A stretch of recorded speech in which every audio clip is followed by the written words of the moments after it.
पार्थाय प्रतिबोधितां भगवता नारायणेन स्वयं व्यासेन ग्रथितां पुराणमुनिना मध्ये महाभारतम्।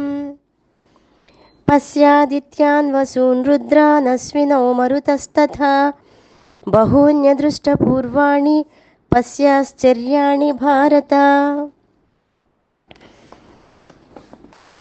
అర్జునుడు ఎంతో వినయ విధేయతలతో భక్తితో గౌరవంతో శ్రీకృష్ణుని తనకు విశ్వరూప దర్శనం చేసే అర్హత ఉన్నట్లయితే చూపించమని అడిగితే అప్పుడు శ్రీకృష్ణుడు, ఓ అర్జున, అనేక విధములుగా ఉన్నటువంటి అలౌకికములైనటువంటి వివిధ రంగులు వివిధ ఆకారాలు అసంఖ్యాకములుగా ఉన్నటువంటి నా యొక్క రూపాలను చూడు అని చెప్పాడు.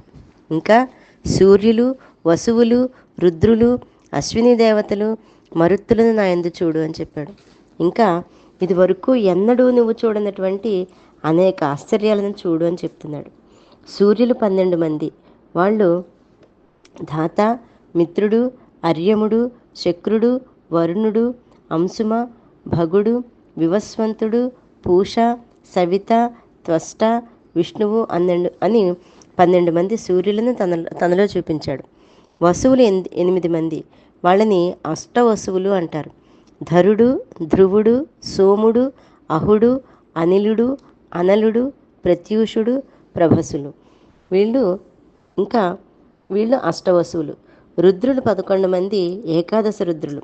వాళ్ళు హరుడు, బహురూపుడు, త్ర్యంబకుడు, అపరాజితుడు, వృషాకపి, శంభువు, కపర్ది, రైవతుడు, మృగవాధుడు, శర్వుడు, కపాలి. వీళ్ళు 11 మంది. అలాగే 49 మంది మరుత్తులు. వీరందరూ కూడా ఈ జగత్తును నడిపించడంలో ప్రధాన పాత్రని పోషిస్తున్నారు. ముందర శ్లోకంలో తెలియజేసినట్లు విశ్వరూపాన్ని చూసే జ్ఞానము, శక్తి ఉండాలి. 12 మంది సూర్యులు, 11 మంది రుద్రులు, 8 మంది వసువులు, వీళ్ళందరికీ కూడా ఒక్కొక్క విశిష్టత ఉంది. విశిష్టత ఆ పరమాత్ముడిలో చూడడమే విశ్వరూప దర్శనము. ఈ విషయాన్ని తెలియజేస్తూ శ్రీకృష్ణ పరమాత్మ ప్రతి ఒక్కరికి మనఃపూర్వకంగా మనస్సులో విశ్వరూప దర్శనం కలిగేటువంటి భాగ్యాన్ని, అదృష్టాన్ని కలిగించాలని కోరుకుంటూ జయ గురుదత్త.